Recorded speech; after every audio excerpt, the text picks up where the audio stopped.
Assalamualaikum warahmatullahi wabarakatuh. Waalaikumsalam Waalaikumsalam warahmatullahi warahmatullahi wabarakatuh. Umar dunya wad din. Wassalatu wassalamu ala sayyidil mursalin wa ala alihi wa sahbihi ajma'in. Subhanaka la ilma lana illa ma 'allamtana innaka antal alimul hakim. Rabbi shrah li sadri wa yassir li amri wa hlul 'uqdatam min lisani yafqahu qawli wa la haula wa la quwata illa billahil aliyyil azim. Tuan-tuan muslimin muslimat boleh dengar okey ke dengar jauh? Ya, Ustaz. Dengar okey Ustaz. Okey. Okey ya. Jadi kita sambung aja perbincangan kita pada muka surat yang ke berapa apa Haji?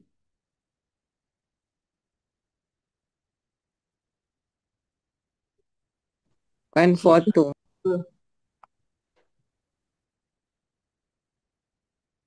Muka surat 142.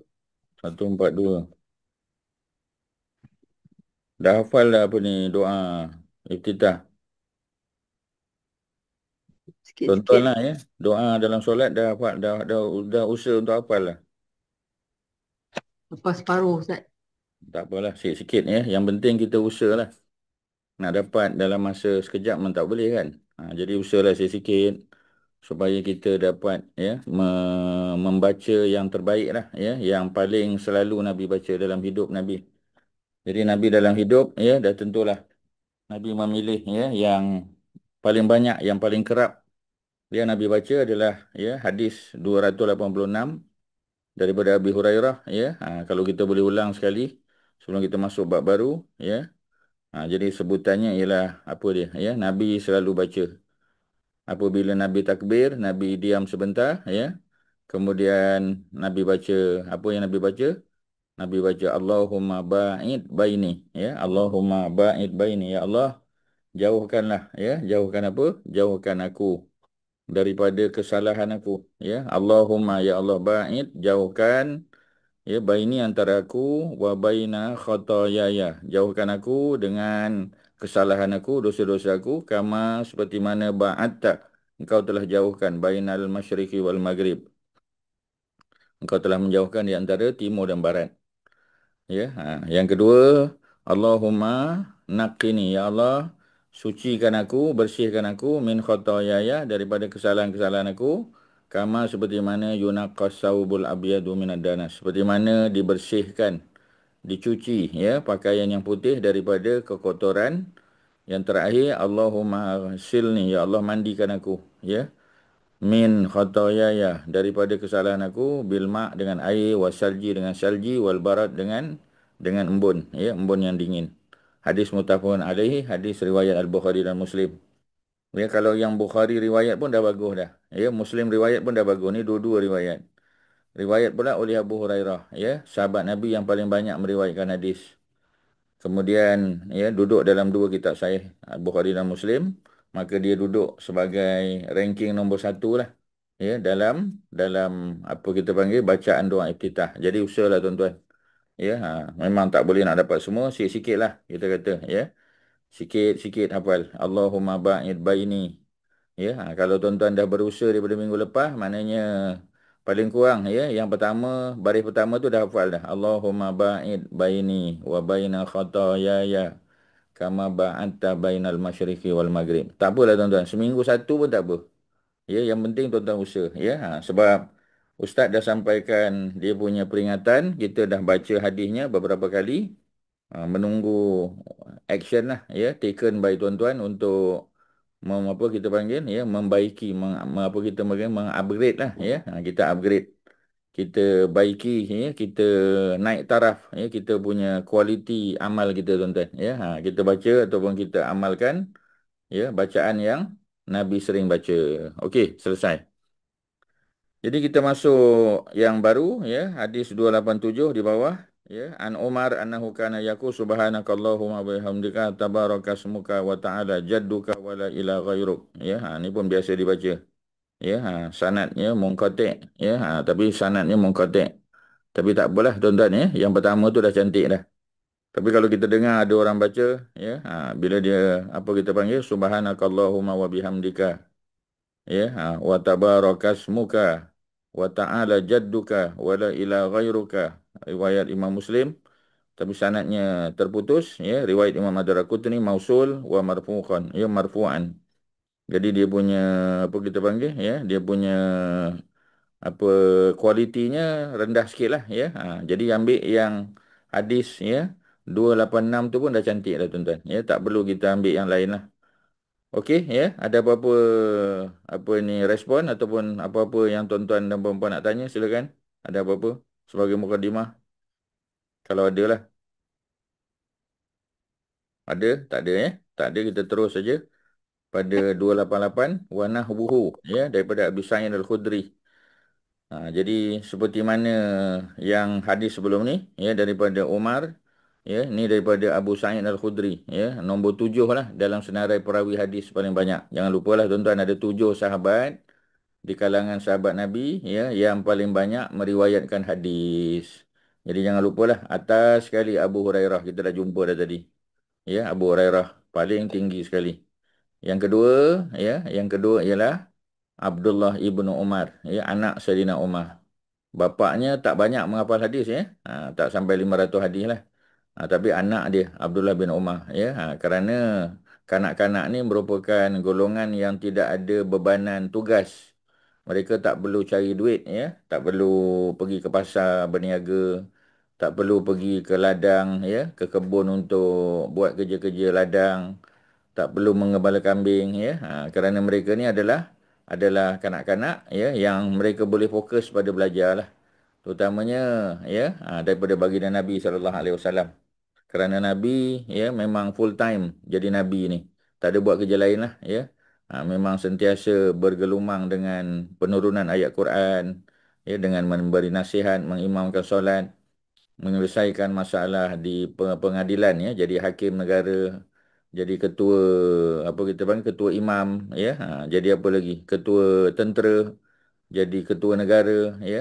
Jadi seorang anak menantu, jadi pak mertua, ya, jadi suami, jadi bapa tiri kepada anak-anak tiri, ya. Apa lagi, Nabi ni semualah, ya, all rounder. Semua benda Nabi buat supaya Nabi boleh memberikan contoh teladan yang baik kepada siapa pun di kalangan umat manusia. Kalau dia pegawai kerajaan pun boleh tiru macam Nabi. Kalau dia apa ni pegawai tinggi, orang politik pun boleh tiru macam Nabi. Kalau dia imam masjid boleh tiru. Kalau dia panglima tentera, jeneral tentera perang pun boleh ikut macam Nabi. Kalau dia menantu boleh ikut. Kalau dia pak mertua boleh ikut. Kalau dia apa lagi tuan-tuan? Adik-beradik susuan pun boleh ikut macam Nabi. Jadi Nabi ni contoh teladan dalam semua aspek kehidupan manusia. Ya, jadi kita ambil lah. Mungkin tak boleh buat semua tapi kita pilih lah, ya, yang paling mudah ataupun yang terbaik. Hadis 288, ya, seperti mana hadis di atas juga dalam riwayat Abi Sa'id Al-Khudri. Beliau nombor 7, ya, nombor 1 Abu Hurairah, nombor 2 Abdullah bin Umar, nombor 3 Anas bin Malik, Anas orang Madinah, nombor 4 isteri Nabi Aisyah, isteri yang ketiga, ya, nombor 5 Abdullah bin Abbas orang Mekah, nombor 6 Jabir, ya, Jabir bin Abdullah, nombor 7 Abu Sa'id Al-Khudri. Ini 7 sahabat Nabi yang namanya sering kita temui, ya, dalam mana-mana kitab yang ada periwayatan hadis lah, ya. Termasuk kitab Bulughul Maram ni tuan-tuan. Jadi Abu Sa'id sebut, ya, secara marfu', ya, indal khamsah. Jadi, ya, apa kita panggil, diangkat hadis ini kepada Nabi lah, sudah tentu, ya. Walaupun dia tak sebut Nabi bersabda, tapi sudah tentu pengalaman dia bermuayasyah, ya, bergaul, ya, berinteraksi dengan baginda Nabi SAW, maka dia pun simpulkan, ya, buat kesimpulan. Jadi hadis ini diriwayatkan oleh khamsah, oleh 5 ulama hadis.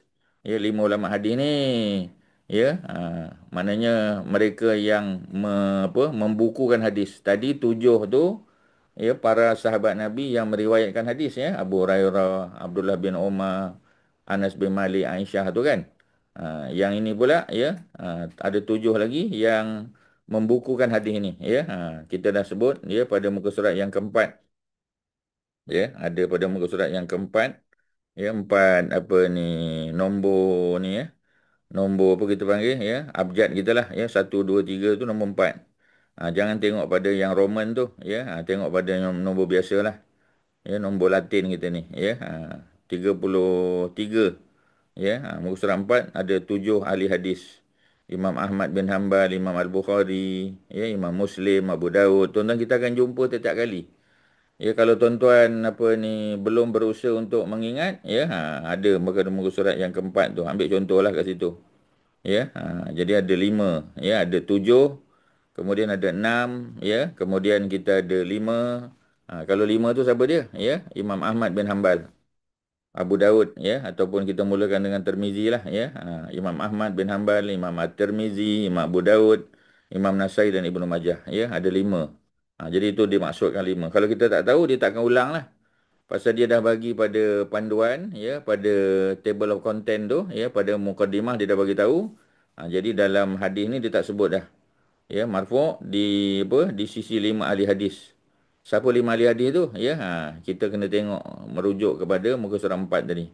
Ya, Imam Ahmad bin Hanbal nombor 1, nombor 2 Imam At-Tirmizi, 3 Abu Daud, keempat An-Nasai, kelima Ibnu Majah. Itu 5. Maknanya hadis ini tidak diriwayat oleh Al-Bukhari dan Muslim. Dan di situ ya disebut ya, apa dia? Yaqulu ba'da takbir, maknanya disebut ya, dibaca selepas daripada takbiratul ihram. A'udzubillahi samiil alim minasyaitonir rajim. Ya, min hamzihi wa nafthihi wa nafsihi, ya. Jadi ada sebutan dia. Maknanya sebelum membaca Fatihah tu ada bacaan auzubillahi samiil alim. Aku berlindung dengan Allah yang Maha mendengar lagi Maha mengetahui, ya, perlindungan daripada syaitan ar-rajim, syaitan yang direjam, mana syaitan yang dilaknat oleh Allah. Ya, syaitan yang direjam, mana syaitan yang dilaknat. Direjam di situ bukan rejam dengan batu, tuan-tuan, ya. Jadi ar-rajim di situ makna al-mal'un, yang dilaknat. Ya, min hamzihi, daripada apa, ya, daripada apa kita panggil, ya, permainannya ataupun dia punya apa, dia punya penipuan dia, tuan-tuan, ya, wa nafkhihi, ya, daripada gangguannya, wa nafsihi, daripada ludahnya. Jadi maksudnya gangguan syaitan lah, ya. Wa apa, min hamzihi wa nafkhihi wa nafsihi. Jadi antara kerja syaitan ni ialah membisikkan pada kita, menimbulkan rasa was-was, ya. Dia bisik, dia kata buduk batal, buduk tak sah, ya. Jadi dia sengaja, ya, engkau terkentut, dia kata, ya. Jadi dia main pada kita punya perasaan lah, ya. Jadi bila kita dengar tu mungkin kita nak mufarakah ataupun kita nak keluar membatalkan solat, dia ganggu kita. Ya, dah ambil wuduk masuk solat dia ganggu lagi, tuan-tuan, ya. Jadi kita baca auzubillahi samiil alim minasyaitonir rajim, ya, min hamzihi wa nafthihi wa nafsihi. Ya, daripada apa kita panggil, ya, daripada gangguan dia, ya, permainan dia. Daripada cara dia menipu kita lah, ya, dia memperdaya kita. Jadi 5 ahli hadis, ya, 5 ahli hadis tadi tidak tadi kita sebut 5 tadi lah, ya, Imam Ahmad bin Hanbal, ya, Imam At-Tirmizi, Imam Abu Daud, Imam An-Nasai dan Ibnu Majah, ya. Hadis ini kuat dan dapat dipakai sebab ia mempunyai beberapa jalan. Jadi riwayat tu paling kurang ada 5 ulama hadis yang riwayat, ya. Hadisnya sahih menerangkan bahawa Nabi sesudah takbiratul ihram Nabi baca auzubillahi hisamiil alim minasyaitonir rajim. Ya, min hamzihi wa nafkhihi wa nafsihi. Jadi Nabi baca, ya, sebelum membaca doa iftitah. Jadi ada bacaan tambahan. Jadi maksudnya Allahu Akbar, ya, sebelum baca doa iftitah, ya, kita baca dulu a'udzubillahi samiil alim minasyaitonir rajim, ya, min hamzihi wa nafkhihi wa nafsihi. Kemudian baru baca Allahu Akbar kabira. Seperti mana tuan-tuan biasa bacalah, ya, ataupun Allahumma ba'id baini wa baina khataayaya, seperti mana hadis 2286. Okey, ya. Okey, ya, boleh faham, ya, tuan-tuan. Ini baca sebelum takbiratul ihram. Selepas takbir, ya, selepas takbiratul ihram, sebelum doa iftitah. In between takbiratul ihram dengan doa iftitah, kita baca bacaan auzubillahi samiil alim minasyaitonir rajim ni sampai habis. Boleh, ya? Okey, tuan-tuan, ya. Haji Masyah, okey, ya. Ini bacaan ni sebelum doa iftitah.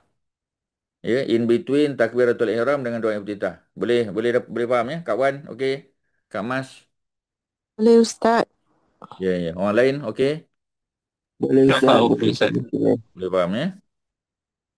Hadis 289 sambahan, ya, daripada Aisyah pula. Aisyah, ya, qalat, dia berkata, kana Rasul sallallahu alaihi wasallam, Nabi yastaftihu, ya, Nabi baca istiftah. Ya, Nabi maknanya memulakan solat itu, membuka solat dengan takbiratul ihram wa qiraah bilhamdillahi rabbil alamin. Jadi selepas daripada takbiratul ihram sudah tentu baca tadilah. Ya, auzubillahi samiil alim minasyaitonir rajim, ya, min hamzihi wa nafthihi wa nafsihi. Kemudian kita pun baca Allahumma ba'id baini wa baina khataayaya, ya, doa iftitah yang terbaik. Kemudian, ya, baca alhamdulillahirabbil alamin. Wa kana idza raka'a lam yushkhis ra'sahu wa lam yusawwibhu, ya. Jadi Nabi bila rukuk, ya, disebut Nabi bila rukuk, ya, Nabi tidak mengangkat kepala dan tidak menundukkan, tetapi di antara itu, ya, Nabi tidak yushkhis, Nabi tidak mengangkat kepala. Jadi maksudnya kita betul-betul berada di tengah-tengah tu. Tak angkat kepala sikit ataupun tak tunduk sangat. Sebab kadang-kadang kita tengok orang tu tunduk sangat. Ya, mana kalau belakang dia tak rata. Ya, jangan tinggi, jangan rendah. Ya, kita in between disebut, ya. Jadi tengah-tengah. Walakin akan tetapi baina zalika, di antara mendongak dengan menunduk, ya, tengah-tengah tu. Itu kalau rukuk.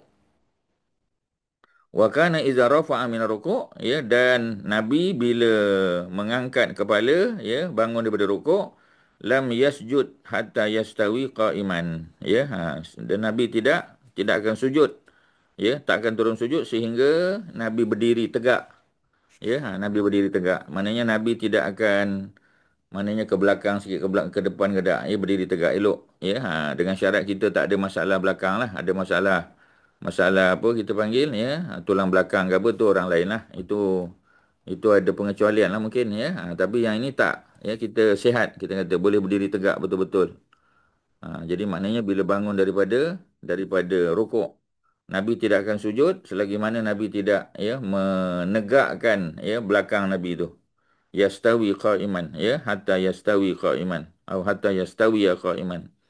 Wa kana idza rafa'a ra'sahu min as-sajdah, dan bila Nabi angkat, ya, kepala baginda daripada sujud, lam yasjud hatta, ya, hatta yastawiya jalisan. Nabi duduk antara dua sujud pun sama juga, tegak badan, jangan bongkok, ya. Wa kana yaqulu fi kulli raka'atain at-tahiyyah, ya, setiap apa ni dua rakaat Nabi akan baca tahiyat, ya, at-tahiyyatul mubarakatus salawatut thayyibatul lillah lah, riwayat Imam Muslim tu, ya, yang kita baca sebagai tahiyat awal ataupun tasyahud awal, dan kalau komplit sampai habis, ya, untuk tasyahud akhir. Kemudian apa lagi, ya, wa kana, ya, Nabi apa, Nabi yafrishu, ya, Nabi yafrishu rijlahu al-yusra, Nabi apa kita panggil, ya, Nabi bentangkan, ya, kaki kiri Nabi, ya, dan wayan sibul yumna, Nabi angkat kaki kanan. Kaki kanan tu ditegakkan, ya, kaki kanan tegak, kaki kiri kita punya punggung duduk atas dia lah. Ya, wa kana yanha an uqbati syaitan. Jadi bila Nabi duduk, ya, jadi Nabi membentangkan kaki sebelah kiri, Nabi bentang, ya, maknanya Nabi tak angkat lah. Ya, Nabi punya kaki kiri tu, ya, Nabi lepaskan dia. Ya, kemudian kaki kanan ditancapkan, dia ditegakkan, dan baginda melarang menancapkan kedua kaki. Jadi kalau boleh jangan dua-dua naik, ya, ketika tasyahud lah, ya, walaupun ada orang yang buat begitu kan. Tapi kalau boleh janganlah, ya, kecuali dia sakit kaki, tu lain, ya, tuan-tuan. Ni kita cerita ni orang normal lah, ya, orang yang tak ada masalah kaki. Jadi Nabi membentangkan kaki kiri, menancapkan kaki kanan, dan baginda melarang menancapkan kedua-dua kaki. Tak boleh, tuan-tuan, ya. Jadi apa kita panggil, ya, dia punya larangan tu, ya, membentangkan dua kaki, ya, apa ni, melarang seseorang membentangkan dua lengan, ya, kalau kita sujud, ya. Jadi wayanha an yaftarish, ya, ar-rajul zira'aihi iftirasyas saba', ya, ataupun iftirasyas subu'. Jadi dia punya lengan pun sama juga. Jangan diletakkan pada tanah, ya, dua-dua lengan kita tu, lengan. Zira' ni lengan kita, ya. Kita punya lengan bahagian bawah ni. Ya, bawah ni, bawah siku kita lah, ya. Jadi bila kita duduk bawah siku, duduk pada waktu sujud tu jangan di apa kita panggil ya, jangan diletak lengan kita tu di atas tanah, di atas sajadah kita. Jangan dibentangkan seperti mana as-subak ya, ataupun as-sabuk dipanggil. Ya, as-sabuk ni maknanya binatang-binatang buas lah ya, macam singa, harimau, termasuk anjing pun sama juga. Wa kana yakhtimu solah bitaslim, Nabi mengakhiri solat dengan salam. Riwayat Imam Al-Muslim ya, riwayat Muslim walahu illah, tapi ada illah di dalam hadis ni, tapi secara umum maknanya betul lah. Ya, tak ada masalah lah ya. Walaupun demikian dapat menempati darjat yang sahih Imam Muslim. Ya. Jadi kita diperintah membaca Al-Fatihah ya, menyempurnakan cara-cara dan gerak-geri solat, yakni rukuk, sujud ya, duduk antara dua sujud, baca tahiyat ya, awal dan akhir, baik awal pun mau akhir. Membaca Al-Fatihah dalam solat adalah rukun solat. Ya, sedangkan menyempurnakan tata cara solat yang lain adalah wajib. Ya, jadi wajib ni termasuk perkara rukun solat lah tuan-tuan ya. Jadi bila tak buat tu dia boleh membatalkan solat. Ya, tapi kalau dia bersifat apa ni, apa kita panggil sunat berat ya. Sunat berat ni macam tasyahud awal, tahiyat awal. Tahiyat awal ni kalau kita terlupa, kita dah terbangun ya. Nah, kita tak perlu duduk balik lah. Ya, daripada rakaat kedua kan. Bangun daripada sujud yang kedua tu ya, rakaat kedua, sujud yang kedua, kita duduk tahiyat awal. Ya, katalah kita tak teringat ya. Kita sembahyang seorang contoh, ataupun kita jadi imam. Jadi kalau kita makmum senang, kita boleh tengok imam kan. Kita boleh tengok orang sebelah. Tapi kalau kita berada ya dalam keadaan solat bersendirian, ataupun kita yang jadi imam ya, kita sembahyang dengan family kita di rumah. Jadi kita bangun dah ya, daripada sujud tu terus bangun, tak duduk tahiyat awal. Sebab tu dianjurkan kita supaya duduk iftirash ya. Bila kita bangun pada sujud, kita duduk sebentar. Ya, duduk istirahah dipanggil. Duduk istirahah, kemudian baru kita naik. Jadi maknanya bila duduk istirahah tu, mudah-mudahan ingat, oh aku rakaat kedua. Jadi mana duduk ya untuk tahiyat awal. Dah habis barulah kita naik ya. Tapi kalau kita terlupa, kita terus je, ada setengah orang daripada sujud tu dia terus naik. Dia tak ada duduk istirahah ya. Jadi dia bila dah naik tu lebih daripada kedudukan apa ni rukuk ya. Dia dah naik tu, dia dah naik tinggi dah. Nak berdiri dah sikit lagi ya. Kalau dia di bawah rukuk tu, kalau dia terlupa, kita kata masih dibenarkan untuk duduk balik ya. Duduk baca tahiyat lah. Tapi kalau dia dah lebih daripada rukuk ya, dia dah separuh atas dah, berdiri je lah, sambunglah rakaat ketiga. Ya, tapi dia kena sujud sahwi lah di hujung solat dia sebelum daripada memberi salam, sebagai satu bentuk pengakuan bahawasanya ya, dia telah terlupa akan salah satu daripada perkara sunat berat. Sunat berat tu antaranya ialah membaca tahiyat awal tu. Duduk tahiyat awal tu adalah sunat berat. Jadi di-cover balik dengan apa? Ya, dengan sujud sahwi sebelum memberi salam pada rakaat yang terakhir. Macam itulah tuan-tuan. Ya, jadi itu termasuk sunat-sunat berat lah ya. Ada banyak lagi sunat berat. Salah satu yang selalu kita mungkin terlepas pandang ya, ialah tasyahud awal tu. Jadi kalau dah bangun tak payah duduk balik ya. Kecuali kita baru nak bangun, kita kata belum tinggi, duduklah. Tapi kalau dah bangun lebih daripada position rukuk tu dah atas lah, terus je lah ya. Jadi walaupun ada subhanallah sebagai contoh, subhanallah tu nak ingatkan kita bahawanya kita telah terlepas ya. Takut nanti kita tak perasan ya. Jadi ada makmum subhanallah. Kalau dia tasbih subhanallah tu sebelum kita naik lebih tinggi ya daripada rukuk, kedudukan rukuk, duduklah balik. Ya, dibenarkan. Sebahagian fuqaha kata boleh duduk kalau belum sampai position rukuk. Kalau sudah lebih pada rukuk, naik sajalah. Nanti kita ganti balik, cover balik dengan sujud sahwi, tuan-tuan. Ada soalan? Silakan. Ustaz, sunat berat tu sunat abad kan? Sunat abad, sunat berat lah. Ustaz guna istilah sunat berat lah ya. Abad nanti tambah lagi vocabulary ya. Jadi kita cakap Melayu je senang. Sunat berat, sunat ringan. Antara sunat berat tu ialah ya membaca tasyahud awal ataupun tahiyat awal. Okey ya, ni hadis ni tak ada apa persoalan ya tentang tadi. Tegak tuan-tuan ya. Jadi ada orang kadang-kadang dia goyang. Ya, jangan goyang tuan-tuan. Ini anggota besar ni ya. Kalau kita gatal contoh ya, gatal pada dahi kita. Mungkin kita boleh. Tangan ni anggota berat ni ya, anggota besar. Jadi bila kita pergi ke dahi tu ya, jari tak apa ya. Jari ni anggota kecil. Jari boleh kita gerakkan, tapi tangan jangan gerak. Ya, jangan gerakkan tangan pula. Ya, gerak banyak kali. Dia membatalkan solat lah. Sebab mazhab Syafi'i ni dia agak ketat dari segi gerakan. Ya, mazhab Hanafi agak ringan. Ini masing-masing punya pandangan lah tuan-tuan ya.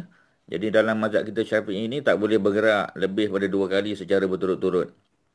Ya, kalau kita nak bergerak ke depan kerana makmum depan apa ni terbatal pun dia keluar daripada saf, kita pun 2 kali berhenti kejap baru 2 kali lagi ya. Jadi gerakan kita jangan 3 kali berturut-turut dia boleh membatalkan. Dalam mazhab Syafi'i dia agak keras lah, dia agak berat ya, agak ketat sikit.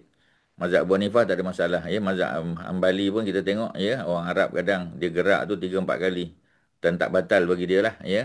Tapi kita dalam mazhab Syafi'i ni dikira batal. Jadi kena hati-hatilah tuan-tuan. Okey, Assalamualaikum Ustaz.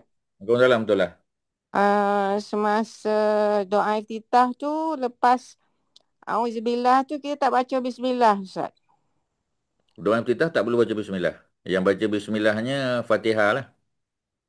Oh lepas Auzubillah tu terus Allahumma Allahu barik Akbar baini tu. kabira. Ataupun Allahumma ba'id baini. Terus saja. Oh tak payah baca Bismillah lagi. Tak perlu ya.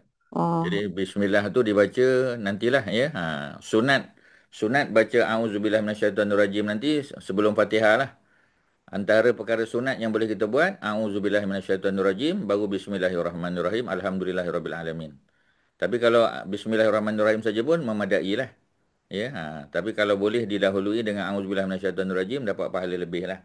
Ya, kerana dia termasuk sunat juga. Tapi tidak termasuk sunat berat lah ya. Auzubillah minasyaitonirrajim tu sunat ringan.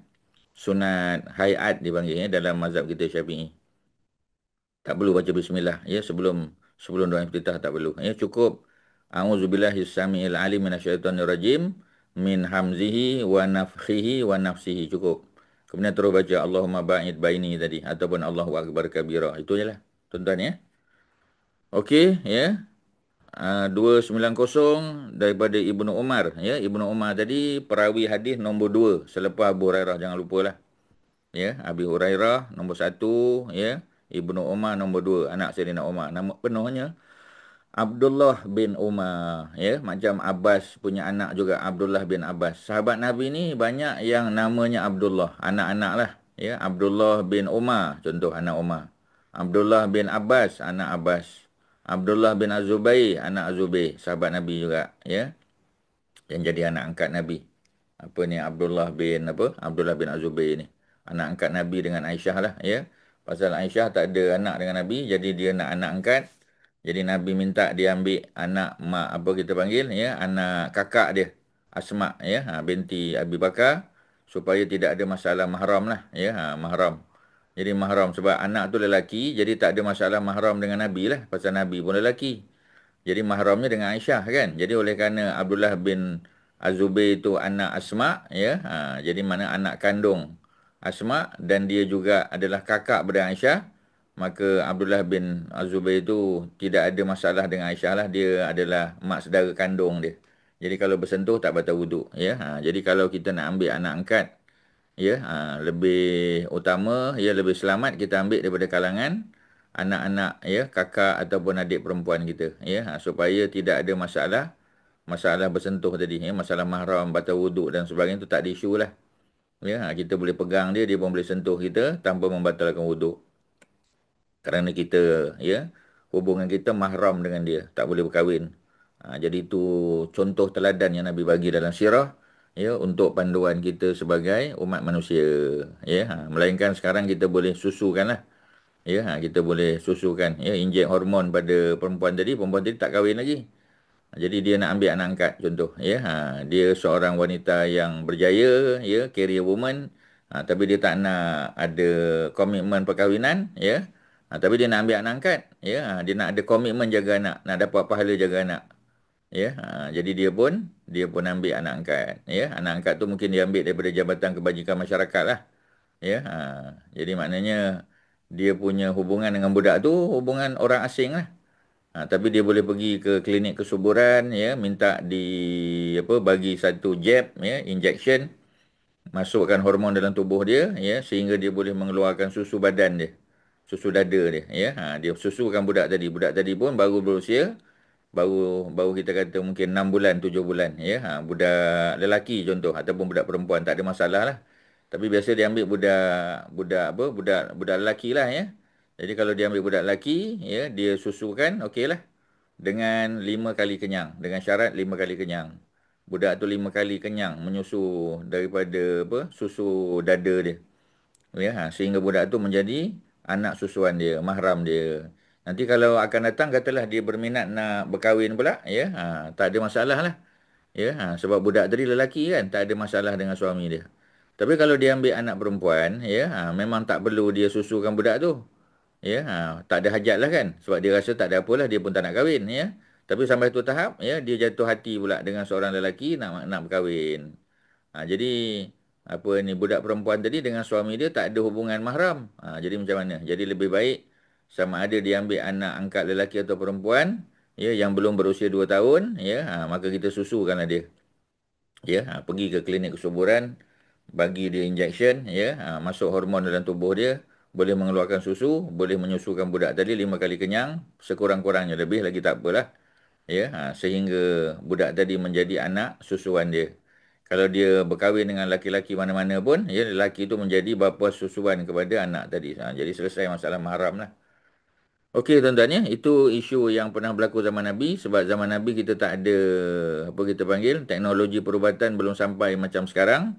Jadi cara yang mudahnya ambil anak angkat daripada keluarga sendiri yang ada hubungan mahram dengan kita.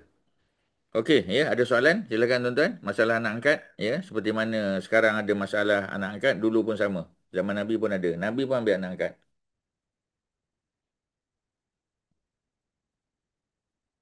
Ibnu Umar, ya, Abdullah bin Umar, anak Nabi SAW kana yarfa'u yadaihi. Ya, Nabi mengangkat kedua tangannya.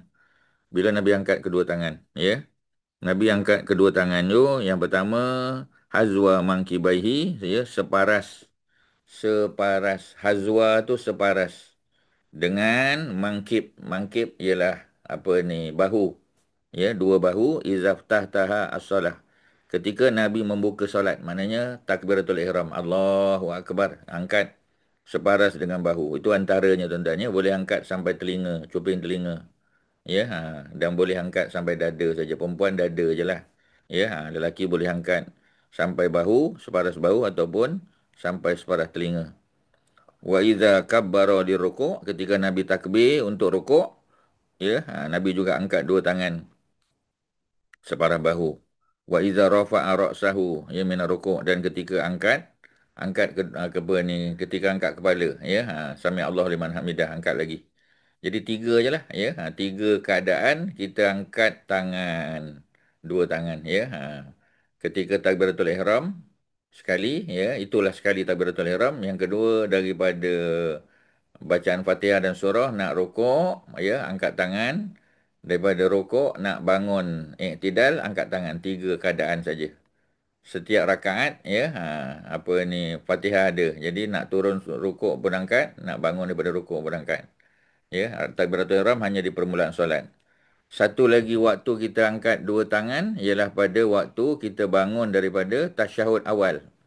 Daripada rakaat kedua nak pergi rakaat ketiga. Itu saja kita angkat tangan. Waktu lain jangan angkat. Kalau angkat, makruh hukum dia tuan-tuan. Potong markah. Ya, kita tengok kadang di masjid, tiap-tiap kali bangun daripada sujud aja angkat tangan. Angkat tangan. Ya, jadi mungkin dia tak pernah belajar lah, dia tak tahu. Ya, jadi kalau tuan-tuan ada beramal dengan perbuatan tersebut, tinggalkanlah. Ya, kita hanya angkat tangan pada 3 waktu saja, termasuklah satu tadi, waktu bangun daripada tasyahud awal. 4 saja. 4 situasi saja angkat tangan. Ya, angkat kedua tangan. Waktu lain tak perlu angkat tangan. Kita hanya sebut Allahu Akbar saja. Jadi 3 disebut dalam hadis apa Imam Bukhari Muslim, hadis yang sahih menerangkan cara mengangkat tangan, salah satu cara, ya.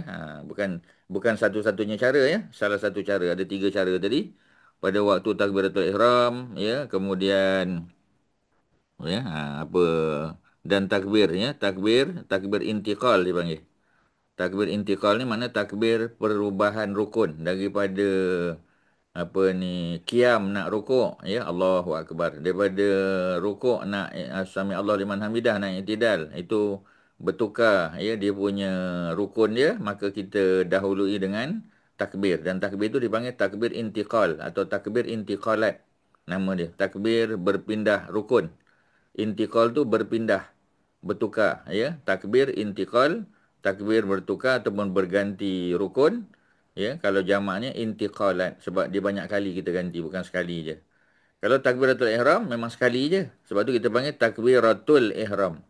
Takbirah tu menunjukkan dia singular.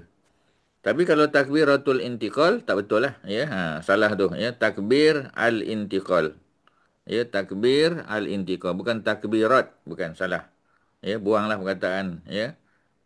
Apa ni ATUL tu buanglah. Takbir al-intiqal ataupun takbir al-intiqalat ya. Intiqal tadi apa? Perpindahan ataupun perubahan daripada satu rukun kepada rukun yang lain. 3 je lah. Takbiratul ihram sekali, angkat tangan.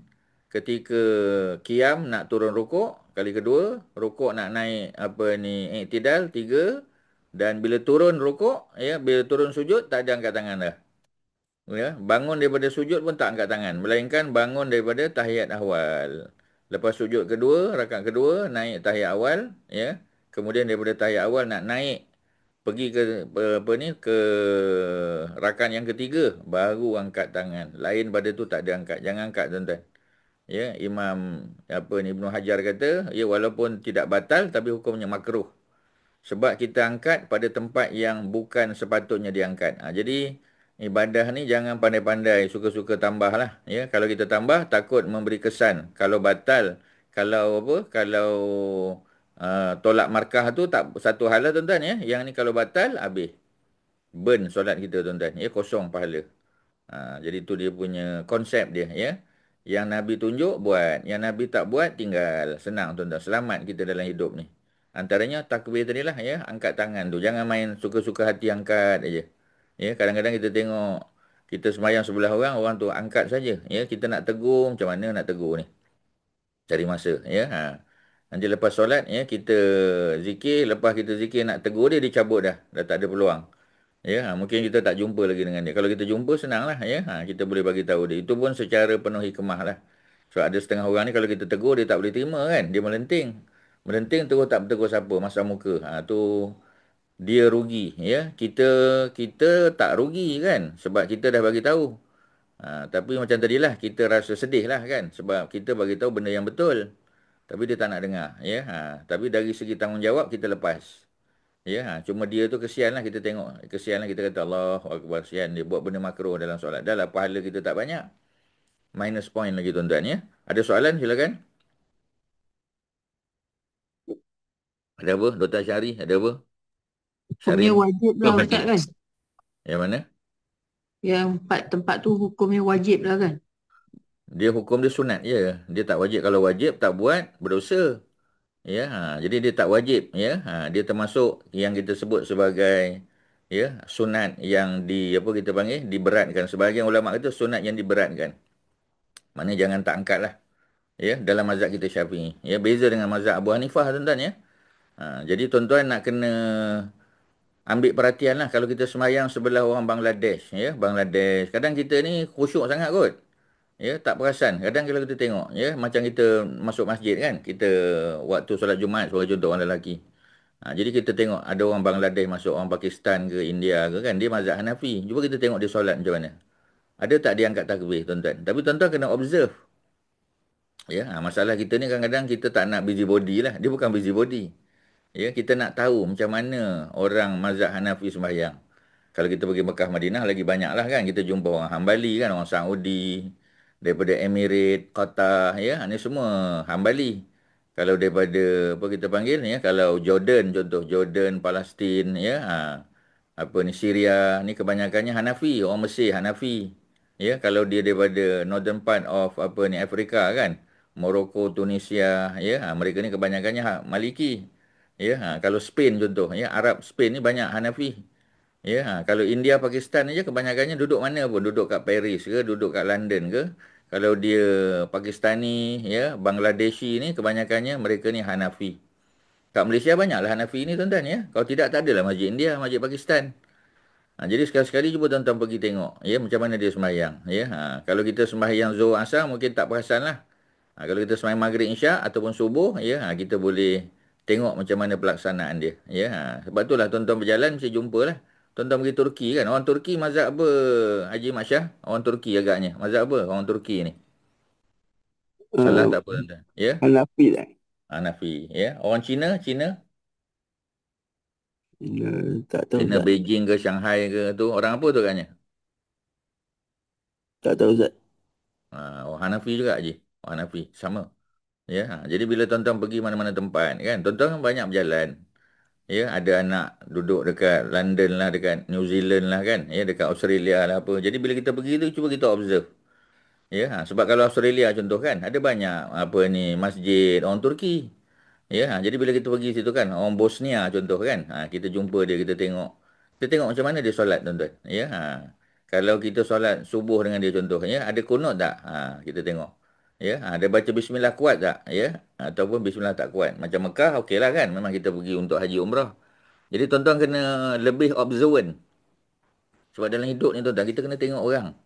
Ya, kita kena observe tengok. Ya, tapi janganlah menengok orang sampai lupa daratan. Ya, jadi kita tengok tu untuk kita, oh orang Hanafi ni macam ni rupanya.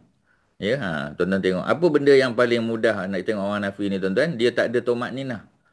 Ya, bila makna tak ada tomat ninah, maksudnya apa tu? Apa ni, apa, Datuk, ya? Datuk apa Azizul ya. Kalau orang sembahyang tak ada tumaninah maksudnya apa yang berlaku pada solat dia? Tumaninah tak ada. Um, soalan masih sah Ustaz kan? Solat sah, dia Hanafi tak ada masalah. Kita tak ikut. Tapi apa yang berlaku pada solat dia? Um, Tumaninah tak ada. Maknanya apa tu? tak teratur lah. Dia, Teratur Datuk. Ya, apa yang kurang kalau banding dengan kita? wah, Apa jadi pada solat dia? Apa ni? Siapa boleh tolong? Ya. Dia tak berhenti sebentar Ustaz. Dia tak berhenti. kita tahu itu Ustaz. Yalah maksudnya apa tu? Tak berhenti sebentar tu 3 perkataan. Tuan-tuan ambil 1 perkataan je. Laju Ustaz. Laju tu maksudnya tuan-tuan. Dah Satu tomat ayat ninah tak plus. ada, laju. Tak berhenti sebentar tu 3 perkataan. Tuan-tuan pilih 1. Laju, pantas, cepat, rapid. Ya, maknanya dia tu tak ada rukuk dia tu tak lama, kejap. Ya, sujud dia tak lama sebab dia tak ada tomat ninah.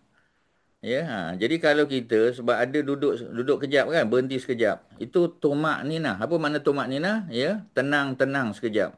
Berhenti sekejap. Ya, jadi bila kita rukuk dan sujud, mazhab Abu Syafi'i ni nampak dia proper lah. Ya, jadi dia betul-betul dapat ya, baru dia sami Allah liman hamidah. Allahu akbar rukuk, ya sujud.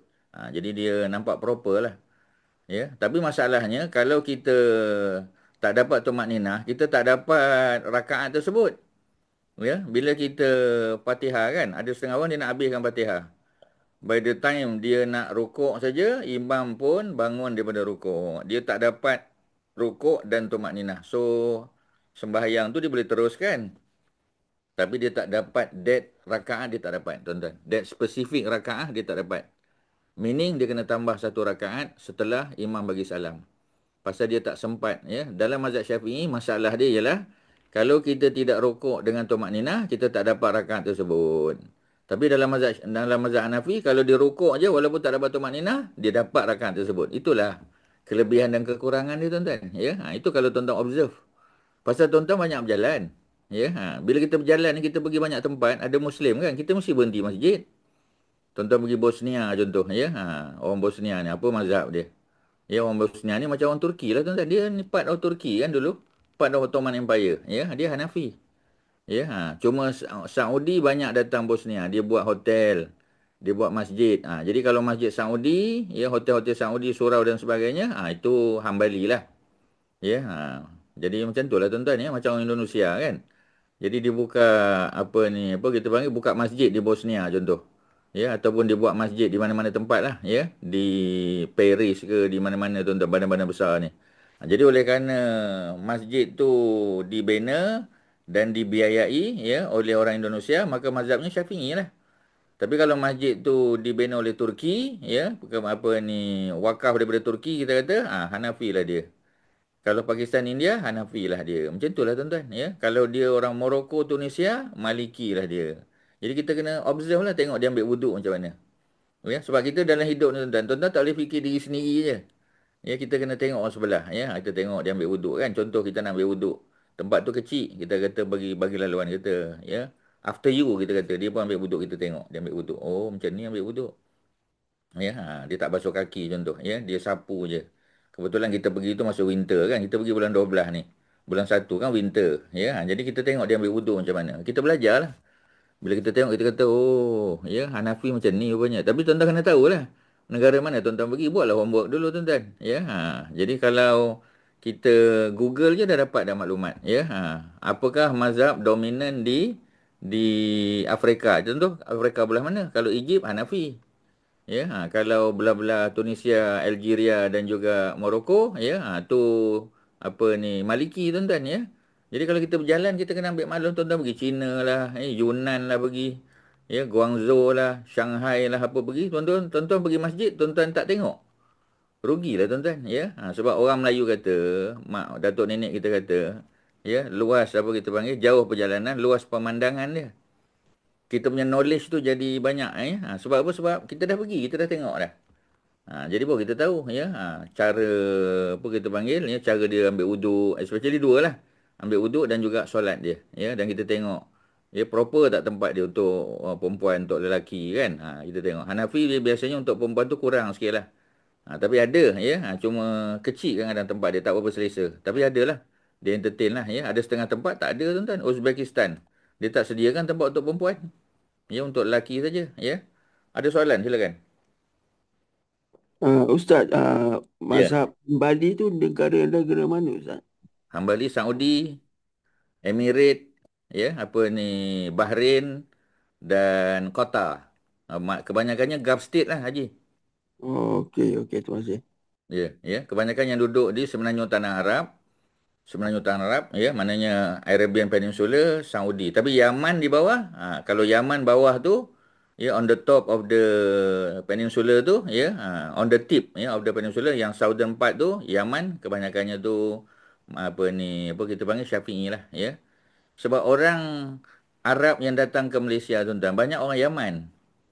Dia orang Yaman yang datang sini, tuan-tuan. Sebab tu family Yaman kan, di Malaysia kita ni kebanyakannya apa ni, apa, syarifah kita, ya, kebanyakannya said kita, kebanyakannya orang Yaman, daripada Yaman, ya. Jadi mereka ni Syafi'i. Itu menunjukkan orang Yaman ramai di sini kan. Kita pergi Singapura sama juga, tuan-tuan. Ya, masjid-masjid, ya, dia punya madrasah, ya. Kebanyakannya memang family daripada Yaman. Memang dulu Singapura pun sebahagian besar tanahnya dimiliki oleh orang Yaman, ya. Kemudian diambil alih lah oleh kerajaan Singapura. Ya, jadi Yaman, ya, datang daripada India. India tu belah mana? Kita kata Gujarat. Gujarat tu banyak Syafi'i lah. Tapi kalau dia daripada New Delhi, ya, daripada tempat-tempat lain tu, Kashmir dan sebagainya, tu kebanyakannya Hanafi, tuan-tuan. Macam itulah cerita dia. Ada lain soalan, tuan-tuan? Ya, tuan-tuan berjalan, tuan-tuan kena tahulah. Ya, orang Brunei apa mazhab dia apa, Kak Maletun? Brunei Syafi'i lah Ustaz. Yalah, ya. Sebab nak make sure je Kak Maletun ambil maklum kan. Pasal Kak Maletun duduk di Brunei. Berapa tahun duduk di Brunei? Tak je Ustaz, 4 tahun je. Berapa tahun? 4 tahun. 4 tahun, ya. Lebih pada 4 hari lah, 4 tahun tu, ya. Lama lah tuan-tuan, ya. Jadi kita boleh tengok budaya dia, ya. Mungkin dia Syafi'i, tapi Syafi'i yang macam mana tuan-tuan, ya. Syafi'i pun ada Syafi'i versi Nawawi, Imam Nawawi. Ya, jadi kalau Syafi'i Nawawi ni macam kita di Nusantara ni lah, ya. Indonesia, Singapura, Selatan Thailand, Brunei, tuan-tuan, ya. Ni kebanyakannya kita banyak pakai Imam Nawawi. Dia Imam Syafi'i tapi anak bukan anak murid, ya. Dia punya versi dia, tuan-tuan. Sebab mazhab Syafi'i ni luas. Ya, dia ada imam-imam besar lah, ya. Imam Rafi'i, ya, Imam Nawawi. Tapi kalau kita Nusantara, Nawawi lah. Sebab tu kita baca kitab pun kita baca Hadis 40 Imam Nawawi, ya, Riyadhus Shalihin Imam Nawawi. Kebanyakannya, ya. Kita baca Sahih Muslim Imam Nawawi juga yang mensyarahkan. Ya, termasuklah Ibnu Hajar. Ibnu Hajar ni lebih merata lah. Ya, Ibnu Hajar ni ya. Sebab Ibnu Hajar ni dia orang Palestin kemudian hijrah ke Mesir tuan-tuan ya. Kalau Imam Nawawi memang dia orang Syria, ya, orang negeri Syam. Dia memang bukan ke tempat lain, dia memang di situlah. Ya, majoriti masa Imam Nawawi ni sebab dia pun umur dia pendek tuan-tuan, 45 tahun dah meninggal dah. Jadi dia tak banyak travel lah ya. Tapi kalau ulama-ulama yang kemudian yang dulu-dulu ni banyak travel.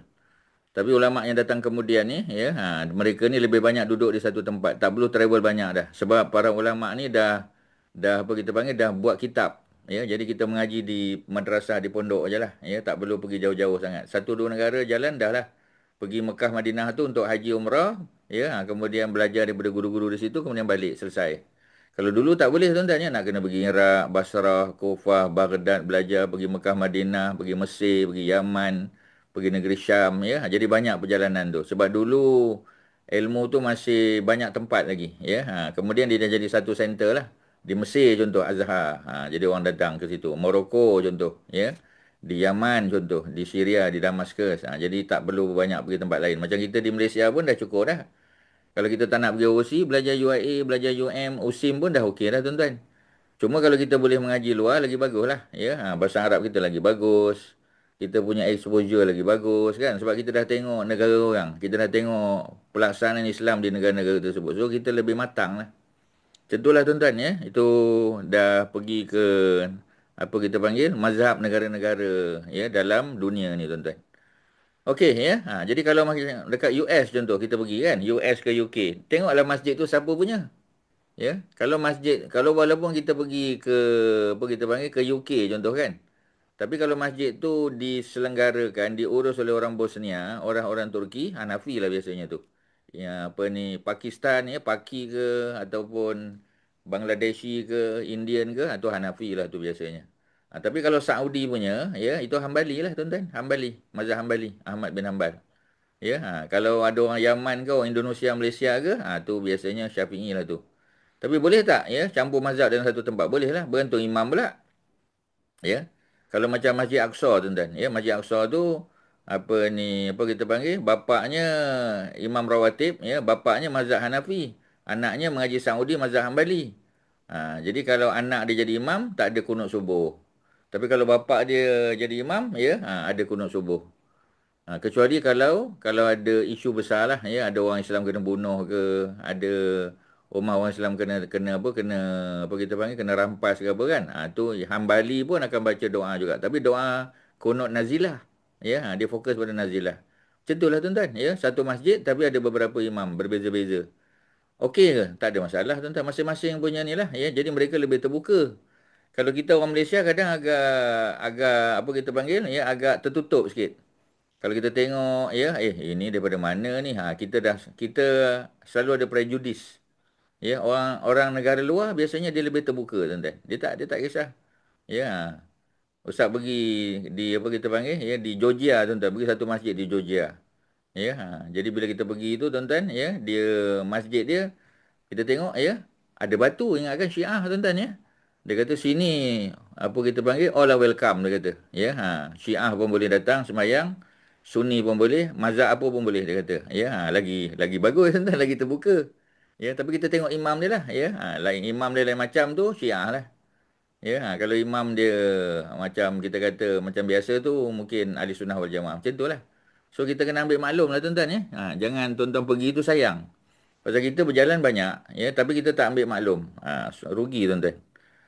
Okey, apa lagi? Ya, ada soalan silakan. Ada apa? Ya. Saya nak tanya tentang ada 3 tempat kita boleh berdoa dalam surah Al-Fatihah kan Ustaz? Surah Fatihah tu ialah secara umumnya dia mengandungi doa, betul? Ni kita boleh berdoa ada 3 tempat. So saya nak tanya, kalau dalam solat kan, kita berdoa masa tengah baca Fatihah tu Tak proper lah, tak bagus lah. tak boleh Ustaz? Bukan tak boleh kan, sebab masalahnya Fatihah tu kita tak boleh senggang-senggang dia. Ya, sebab Nabi ya, dia berdoa tu biasanya pada surah-surah lain. Dia baca doa tu dalam surah. Ya, bacaan surah selepas Fatihah, bukan dalam Fatihah tu. Bukan dalam Fatihah. Dan memanglah Fatihah ni memanglah ya bila kita sebut alhamdulillahirabbil alamin Allah jawab. Ar-Rahmanir Rahim Allah jawab. Itu kita dengan Allah. Ya, tapi kita tidak alhamdulillahirabbil alamin ya Allah bagilah aku kita tak senggang-senggangkan dia dengan selang-selang dengan doa tak. Tapi untuk surah boleh. Itu pun kalau kita sembahyang bersendirian.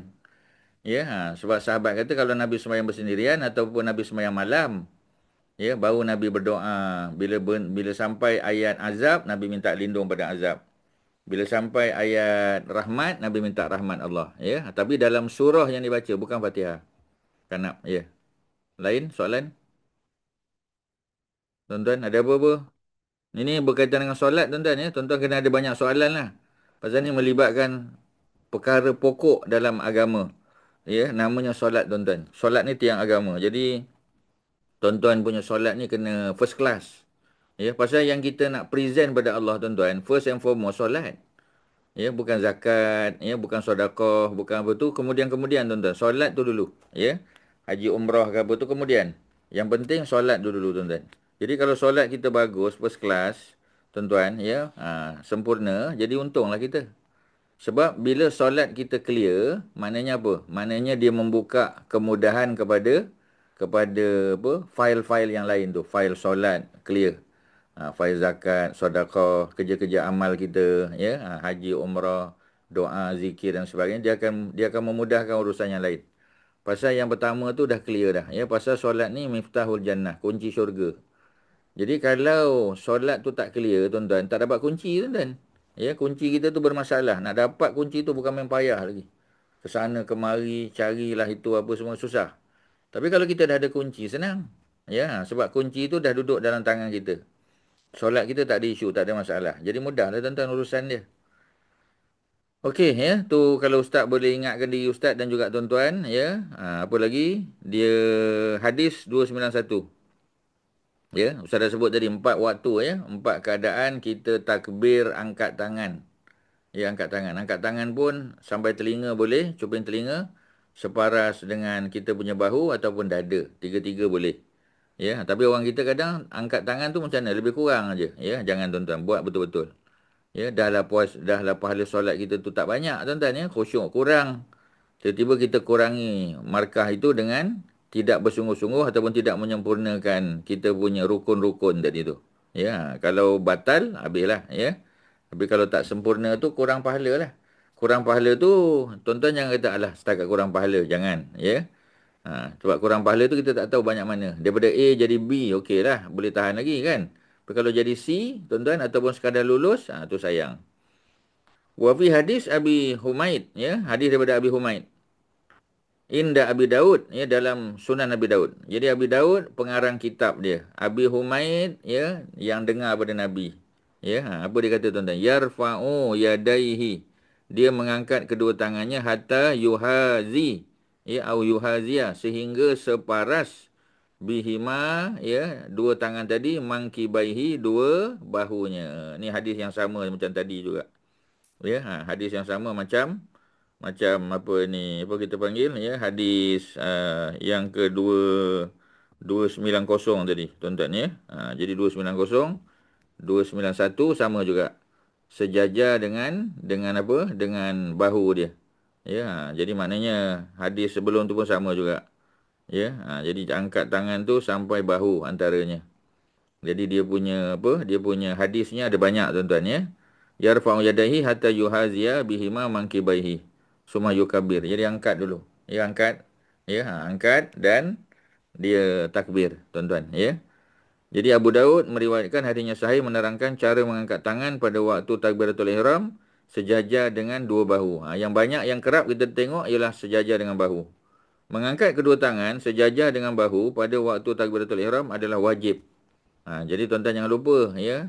Pengarang penterjemah kitab kita ni dia cenderung Hambali, tuan-tuan, ya. Jadi bila cenderung Hambali dia selalu guna perkataan wajib. Ya, dalam mazhab kita dia merujuk kepada sunat berat. Ya, sunat berat. Sunat berat tu maknanya kalau apa kita panggil, ya, kalau tak buat rugilah, tuan-tuan, ya. Kalau wajib dah jadi, kalau tak buat berdosa pula, tuan-tuan, kan. Tak, ya. Dia bukan rukun lah. Kalau rukun tertinggal dia batal solat. Kalau setakat tahiyat awal, tasyahud awal, ya, kalau kita tinggal sebab dia termasuk sunat berat, dia tidak membatalkan solat, ya, kita tak perlu duduk balik. Tetapi kita kena cover balik dengan sujud sahwi. Macam tu je lah, ya, cara dia. Jadi wajib yang dimaksudkan di sini adalah sunat. Sunat berat tuan-tuan, ya, atau sunat muakkadah, sunat yang sangat dituntut. Kewajipan ini bersifat pilihan. Maknanya wajib pilihan ni adalah wajib mukhayyar dia panggil. Wajib mukhayyar. Ya, wajib mukhayyar. Mukhayyar. Mukhayyar. Mukhayyar tu mana wajib pilihan. Wajib pilihan tu mana tak mesti buat lah, tuan-tuan. Ya? Jadi istilah yang lebih senang kita guna dalam mazhab kita sunat. Sunat yang diberatkan. Ya, lebih senang, tuan-tuan. Sunat tapi diberatkan. Ya, bukan sekadar sunat lah. Ya, macam kita kata baca auzubillah minasyaitonirrajim. Dia sunat ringan, ya. Tapi rugilah kalau tak buat. Auzubillah minasyaitonirrajim. Baru kita bismillahirrahmanirrahim. Alhamdulillahirabbil alamin. Jadi untuk Fatihah kalau tak baca auzubillah pun sah. Pasal auzubillah minasyaitonirrajim dia bukan salah satu 7 ayat Fatihah kan. Bismillahirrahmanirrahim tu yang ayat pertama Fatihah. Tapi ya memulakan bacaan Fatihah kita dengan auzubillahi minasyaitonirrajim termasuk perkara sunat yang kalau boleh jangan tinggal lah ya. Adakah nak baca mula-mula saja rakaat pertama atau semua 4 rakaat? Dua-dua pendapat ada. Ada yang kata kalau mula-mula dah baca rakaat kedua, 3, 4 tak payah. Tetapi balik pada hukum tadi ya, Fatihah tu untuk rakaat pertama Fatihah dia, untuk rakaat kedua ada Fatihah lain pula. Rakaat keempat ada Fatihah lain pula ya. Maka sebagian fuqaha kata 4 rakaat tu baca auzubillahi minasyaitonirrajim.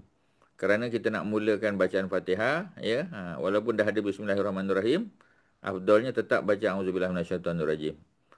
Kalau baca auzubillahi minasyaitonirrajim tak baca bismillah tak apa, tuan-tuan, dalam surah. Tapi kalau Fatihah tak boleh lah ya, sebab bismillahirrahmanirrahim tu ayat pertama daripada 7 ayat Fatihah, jadi tak boleh tinggal. Auzubillahi minasyaitonirrajim boleh tinggal tapi rugilah. Tapi kalau surah baca auzubillahi minasyaitonirrajim dalam hati, tak payah kuat kan. Ya, terus saja qul huwallahu ahad. Cuma kalau orang Malaysia dia akan rasa pelik lah kan. Bacalah bismillahirrahmanirrahim. Boleh tak? Boleh.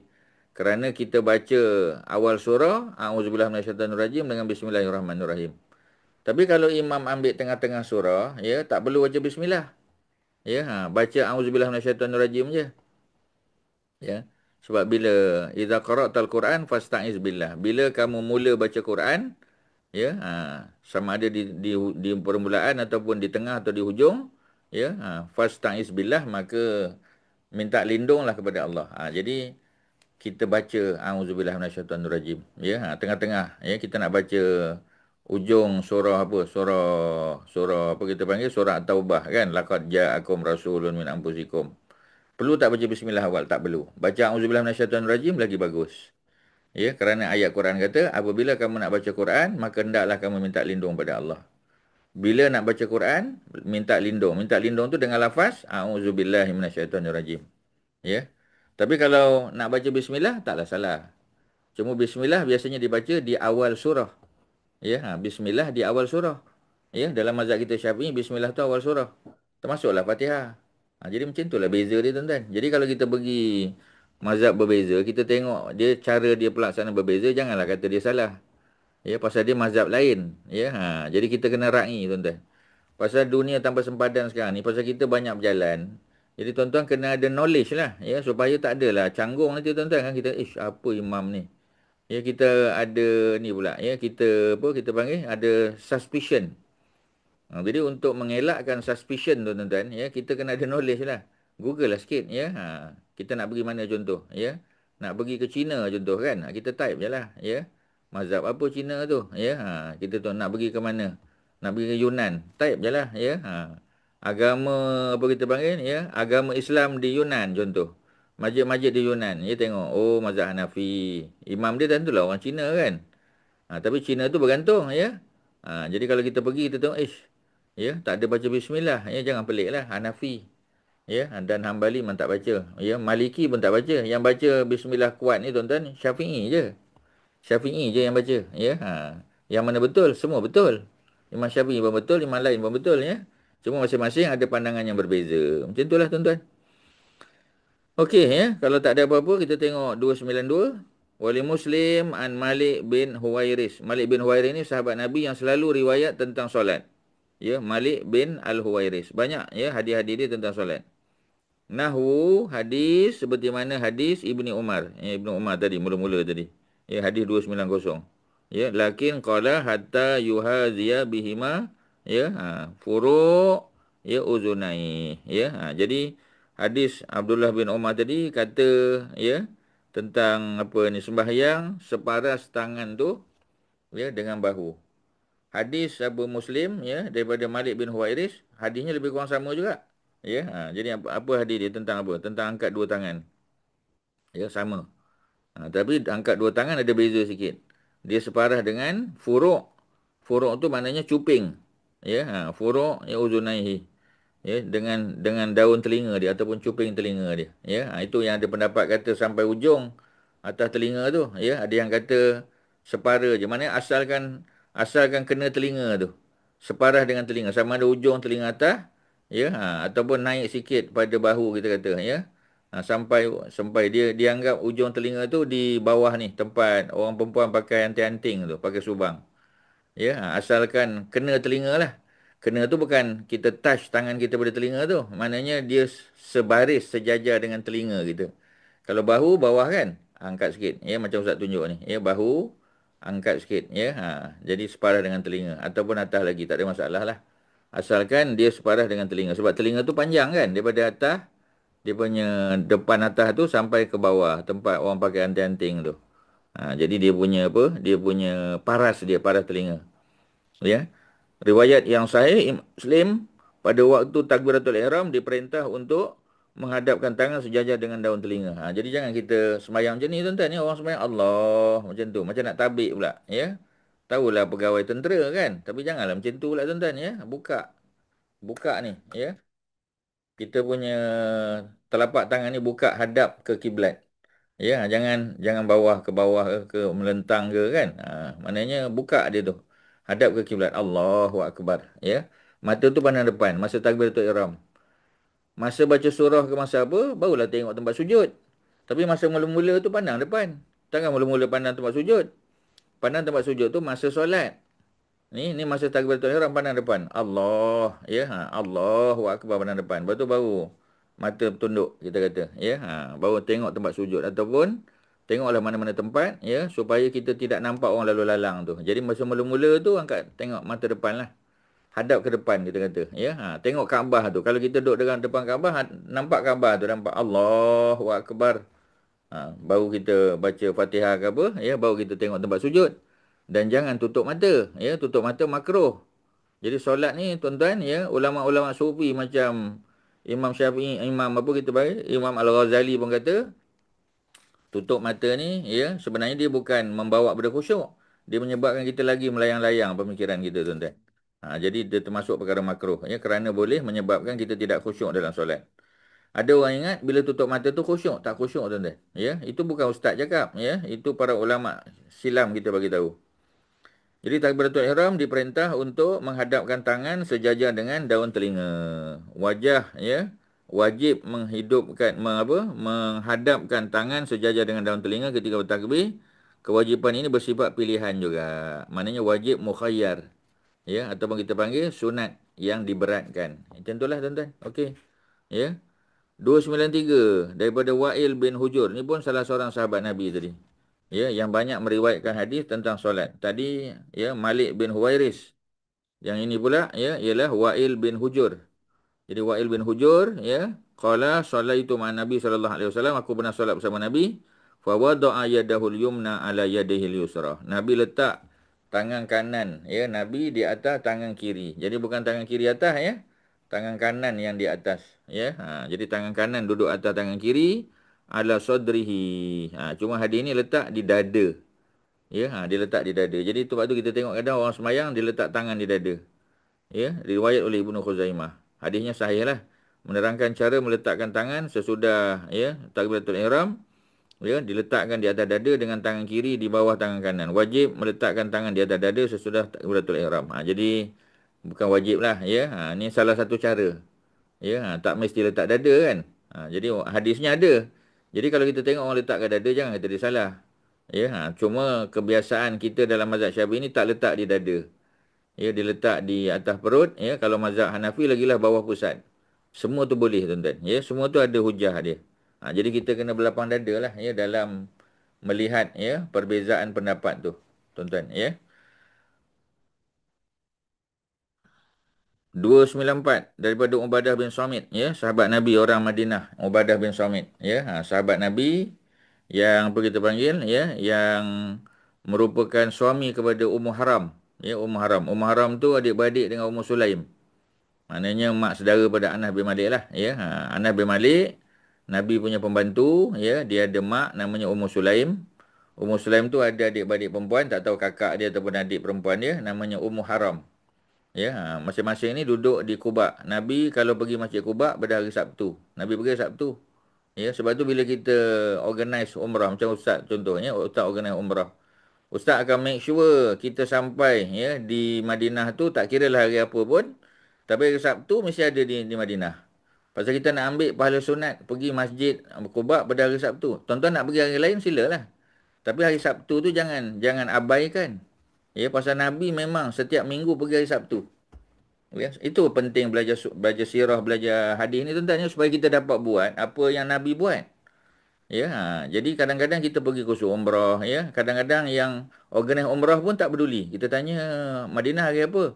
Dia kata Madinah hari apa pun boleh, mana dia tak concern tuan-tuan, dia tak tahu tu. Kita kata dapat tak kita sembahyang di Masjid Quba dari Sabtu? Dia kata tak apa, hari lain pun boleh, memanglah. Maknanya dia tak ada kesedaran tentang Nabi pergi Masjid Quba hari Sabtu, tuan-tuan. Nabi pergi hari Sabtu. Ya, without fail. Kecuali Nabi tak ada di Madinah. Nabi berperang ke, pergi dakwah ke, musafir ke kan. Tapi Nabi akan ganti balik sama ada hari Isnin atau hari Khamis. Jadi kalau kita beli pakej umrah, tuan-tuan, kita belilah pakej umrah yang memang ya pergi Masjid Quba tu pada hari Sabtu. Hari lain nak pergi boleh. Ya, tapi kita tengok waktu bila dia pergi, waktu duha. Ya, kerana kita nak sembahyang duha di Masjid Quba. Nabi pergi sembahyang duha. Nabi tak pergi sembahyang maghrib, sembahyang isyak. Sembahyang maghrib, isyak, subuh di Masjid Nabawi. Sembahyang zuhur di Masjid Nabawi. Tapi sembahyang duha di Masjid Quba. Pasal dia dapat kelebihan, ya, pahala umrah. Berapa pahala umrah kita tak tahu, Allah nak bagi. Ya, jadi pahala umrah minimum 2 rakaat tuan-tuan. Ya, dan dia ada syarat dia. Jadi tu ya, kena tengok amalan Nabi lah. Kita bukan main bedal tuan-tuan. Agama ni kita tak boleh bedal. Ada setengah orang dia kata alah asal pergi. Tak boleh tuan-tuan. Ya, kalau macam tu SPM pun asal lulus juga lah. Tak boleh. Asal lulus macam nak dapat scholarship. Result kita mesti first class tuan-tuan ya. Barulah dapat scholarship ya. Baru dapat masuk universiti yang bagus kan. Kita boleh pilih universiti ni, tak boleh. Ya, masuk yang last-last tuan-tuan. Panggilan yang terakhir itu pun sebab ada orang tolak baru kita dapat. Tak nak lah macam tu. Ya, kita nak ada pilihan kan, kita nak pergi universiti mana, nak dapat scholarship mana tuan-tuan ya. Jadi result kena bagus lah. Jadi bila result kita bagus barulah dapat kan. Dalam ibadah pun macam tu juga tuan-tuan ya, dia bukan main pergi je. Jadi sebab apa ya, ada syarat dia. Mesti pergi tu dalam keadaan berwuduk ya, keluar daripada bilik hotel tu mesti berwuduk. Syarat dia tuan-tuan, walaupun tak wajib tapi dia termasuk perkara yang afdal. Sunnah muakkadah, wuduk siap-siap. Macam itulah, sebab itulah tuan-tuan ya, kalau ustaz buat kursus umrah lah, ya, kursus haji lah, kita akan bagi tahu every single detail supaya jamaah tahu. Kita kata tuan-tuan dah banyak kali pergi umrah. Berapa kali dah pergi umrah ustaz tanya? Dah 10 kali dah? 10 kali dah pergi. Tahu tak ya, ketika kita mesti pergi Masjid Quba tu kita tak boleh singgah mana-mana. Kita tak tahulah pula ustaz ya. Tak ada pula orang bagi tahu. Maknanya dia tak diberi kesedaran sebelum ni tuan-tuan. Tapi kalau kita baca buku tabung haji ke, buku-buku panduan yang ada landasan daripada hadis-hadis Nabi dan sirah, kita akan jumpa. Kita akan jumpa tuan-tuan ya. Baru dia kata, oh okey, kena ambil wuduk siap-siap ya. Ya, sebab hadisnya sebut man tatahhara fi baiti, sesiapa yang berwuduk ya di tempat bermalam dia ya. Baiti itu jangan terjemah rumah ya. Mana kita ada rumah di Madinah pula tuan-tuan. Ya, kita ada tempat bermalam kan, sama ada homestay ke, rumah keluarga ke, ataupun hotel ke kan. Kita akan duduk situ. Ambil wuduk siap-siap sebelum keluar tu. Naik bas terus pergi menuju ke Masjid Quba. Sebab tu bila kita pergi Masjid Quba, kita tak pergi masjid lain dulu. Ya, kalau ditanya macam mana kita pergi apa kita panggil, pergi Masjid Jumaat dulu, tak nak. Pergi Masjid Quba dulu. Pasal Nabi kata, siapa yang berwuduk di tempat dia bermalam, ya, kemudian dia menuju ke Masjid Quba, dia tak pergi tempat lain. Nak pergi tempat lain tu selepas tu, tuan-tuan. Nak pergi Telaga Aris ke, ya, nak pergi tempat-tempat lain tu, ya, itu semua selepas tu. Muzium ke apa tu, lepas tu. Pergi Masjid Quba dulu, ya, sampai terus masuk dalam solat. Jangan beli-beli barang, singgah-singgah dulu apa, jangan, tuan-tuan, ya. Sebab kita nak dapat kelebihan umrah tu, tuan-tuan, dia bukan main sembahyang je 2 rakaat dapat pahala umrah. Tak, tuan-tuan. Ibadah ni not as simple as that. Ya, banyak orang dia take for granted. Dia kata as long as we can pray in Masjid Quba, you will get the apa kita panggil, the reward of umrah. Tak, tuan-tuan. Dia ada syarat. Ibadah ni ada syarat, ya. Dia bukan macam tu. Ya. Jadi macam itulah, tuan-tuan. Ni Ustaz nak bagi tahu, ibadah ni dia punya procedure, dia SOP.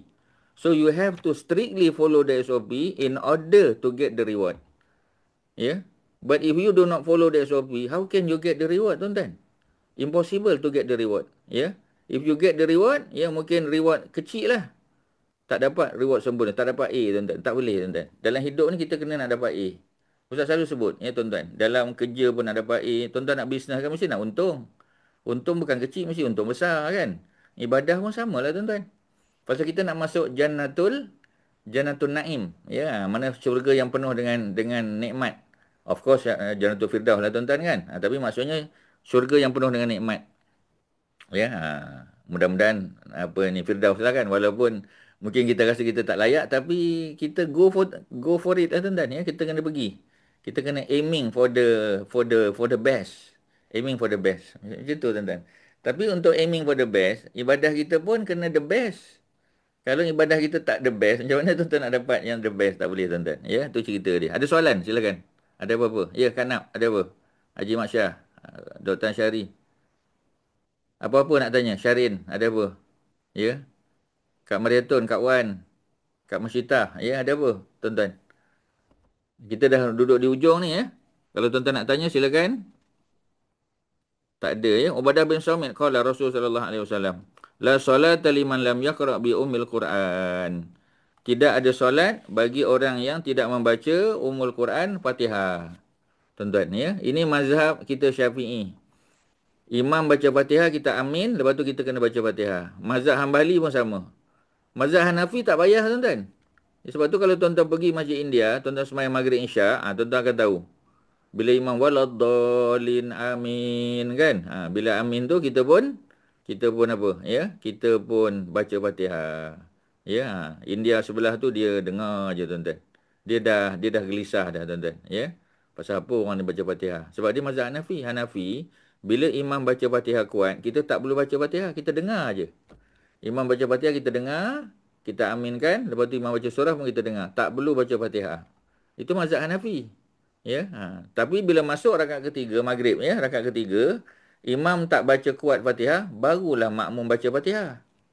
Kalau rakaat keempat ada sembahyang Isyak, ya, memang sama juga. First rakaat, second rakaat, imam baca kuat Fatihah, kita tak perlu baca, tak perlu. Fatihah kita ditanggung oleh imam. Ya, tapi mazhab Syafi'i tak boleh. Every single rakaat kena baca Fatihah walaupun imam baca kuat. Ya, maknanya sebab tu dalam mazhab Syafi'i ni, tuan-tuan, imam bila waladdallin dia kena bagi peluang lah makmum baca Fatihah kejap. Jangan terus nak baca surah, kita kata. Bagi makmum baca Fatihah sikit. Ya, agak-agak makmum tu dah selesai, dekat-dekat nak selesai, barulah mula baca surah. Supaya makmum dapat mendengar bacaan surah imam. Macam itulah, tuan-tuan, ya. Jadi hadis ini, hadis 294, hadis yang cerita wajib, ya, tidak sah solat.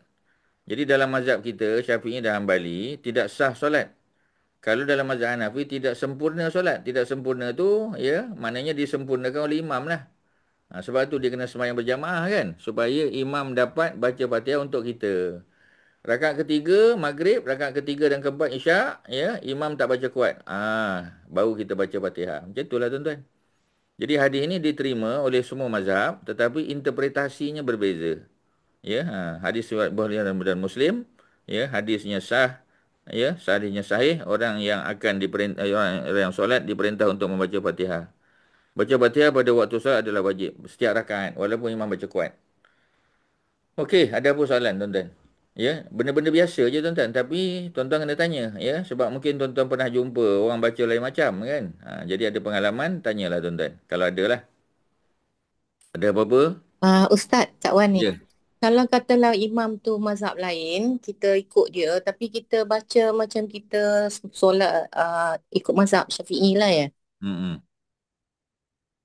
Yalah, macam itulah. Kawan pergi Mekah macam mana? Ikut imam sana lah. Tapi Ikut imam pada apa kita panggil ya, kalau dia tak baca kunut kita tak baca kunut, tapi imam tak baca bismillah kuat, kawan masa baca Fatihah mesti baca kuat. uh, Ke macam mana? Ya, kawan dah pergi haji umrah saya kan? dah lah, saya baca macam Syafi'i lah kira. Syafi'i maknanya baca bismillah kuat ke tak? Tak adalah kuat sangat. Memanglah, of course lah, tapi baca macam kita baca Fatihah biasa lah. Macam tu lah. Betul. Betul. Okey, faham. Ya. Lain ada soalan silakan. Ada apa-apa? Tak ada ya? Tak ada, kita ambil hadis yang terakhir. Dalam riwayat lain tuan-tuan ya. Riwayat yang lain, Ibnu Hibban pula. Ini kita panggil, dia ni Ibnu Hibban ni adalah reviewer hadis tuan-tuan. Ya, jangan lupalah. Dia ada 7 sahabat yang meriwayatkan hadis. Abu Hurairah tu lah. Abu Hurairah, Ibnu Umar, Anas, Aisyah tu kan 7. Kemudian kita ada 7 ulama hadis yang collect hadis. Ya, ada 7 kan. Imam Al-Bukhari, ya, Imam Ahmad lah nombor 1. 7 tu lah. Ya, the seven apa ni compiler of hadis tu kita panggil ya, ataupun apa ni apa kita panggil ya, yang membukukan hadis tu ya, yang membukukan, yang compile hadis tu lah ya, compiler of hadis. Kemudian ada 7 lagi ya yang kita panggil sebagai reviewer of hadis. Jadi Ibnu Hibban ni, Daraqutni ni adalah 2 daripada reviewer tuan-tuan ya, dia hidup zaman selepas Imam Bukhari Muslim lah, jauh di bawah. La tujzi'u ya solatan ya, la yuqra fiha ya, apa ya, la tujiu solatun ya, tidak dianggap ya berpahala lah ya, tak dianggap berpahala ya, ataupun tidak sah solat lah ya, kalau la yuqra fiha bi fatihatil kitab, kalau tak baca memang tak dapat lah tuan-tuan ya, dalam solat adalah rukun solat ya, jadi mana tidak diberi pahala, tidak diberi jaza, la tujza ya, ataupun la tujziu, tidak diberi pahala. Maknanya tak sah solat ya. Solatun solat la yuqra fiha, yang tidak dibaca di dalam solat itu bi Fatihatil kitab. Ya, tak baca Fatihah, solat tak sah. Sama macam hadis 294 tadi. Sebab tu dia kata wa fi riwayatin, dalam hadis lain. Ya, dalam riwayat lain. Ya, tadi daripada Ubadah bin Samit. Ya, Ubadah bin Samit ini suami pada Ummu Haram tadilah yang Ustaz sebut tadi. Bapa saudara kepada Anas bin Malik, ya, Ubadah bin Samit. Ya, beliau meninggal di Masjid Aqsa tuan-tuan, ya. Di sebelah Masjid Aqsa ada kubur Ubadah bin Samit. Kalau kita pergi ke Palestin, kita masuk daripada pintu Lions Gate dipanggil, ya. Lions Gate tu masuk daripada bawah lah, ya. Kalau kita naik taksi pun kita berhenti di Lions Gate tu. Naik taksi daripada hotel pergi Lions Gate, ya. Masuk je Lions Gate tu ada kawasan perkuburan sebelah kiri, dia tulis besar kubur Ubadah bin Samit, ya. Jadi beliau ya telah meninggal di situ kerana beliau adalah pegawai agama lah, kita kata mufti lah ya, qadi Masjid Aqsa atau qadi Baitul Maqdis ya. Beliau membawa hati yang sepi lah ya ke sana, hati yang sedih ya, kerana isterinya dah meninggal. Jadi isteri dia meninggal di Cyprus ya, kepulauan Cyprus yang Turkish punya. Jadi Turki punya ya. Jadi meninggal di situ semasa operasi tentera, military campaign tuan-tuan ya. Jadi isteri dia jatuh pada kuda meninggal ke bumi di situ ya, dia pun tak duduk Madinah dah. Dia duduk bawa, sebab kalau duduk Madinah teringat ke isteri dia. Jadi dia pun bawa hati yang sedih, hati yang sepi tadi ke Baitul Maqdis, jadi qadi di situ, dan sampai ke waktu dia meninggal lah, sampai hujung hidup dia dikebumikan juga di sebelah Masjid Al-Aqsa ya, sebelah apa ni kubur imam tu lah, tak tahu lah ya, tuan-tuan yang pernah pergi dengan Ustaz kat Masjid Hitam mungkin ingat ya, belakang Masjid Imam Yusof tu ya, ada kawasan perkuburan Muslim. Di situlah dikebumikan tuan-tuan. Itu cerita Ubadah bin Samit. Yang ni Ibnu Hibban pun kisah yang sama. Maknanya senang cerita, Fatihah tu rukun, tak boleh tinggal ya. Kerana apa? Kerana dia kalau tak baca Fatihah kita ya, maka solat tidak sah. Walaupun surah ke apa semua baca ya, sebab dia adalah rukun, salah satu pada rukun 13 lah dalam mazhab Syafi'i kan. Okey tuan-tuan, sekadar itulah yang boleh Ustaz kongsi. Ya, Haji Mat Syah ada apa-apa sebelum tutup? Ada ucapan? Silakan. Okay, terima kasih banyak kepada Ustaz. Sama-sama. Dan semua yang hadir malam ni, Masyita, Haji Nazri dan minggu depan kita akan balik kepada tadabbur Al-Quran surah Al-Anbiya, insya-Allah. InsyaAllah. Terima kasih pada Haji Mat Syah, pada Haji Masyitah, ya, pada Haji Nazri semua, tuan-tuan perempuan, ya. Kita ulang-ulang kaji lah tuan-tuan, ya. Jangan lupa kalau belum hafal doa iftitah tu, hafal lah. Ya, doa iftitah yang Nabi selalu baca kan. Riwayat siapa tu? Abu Hurairah tuan-tuan, ya. Assalamualaikum warahmatullahi wabarakatuh. Waalaikumsalam. Terima kasih Ustaz. Assalamualaikum warahmatullahi wabarakatuh. Terima kasih Ustaz. Terima kasih, Ustaz. Assalamualaikum.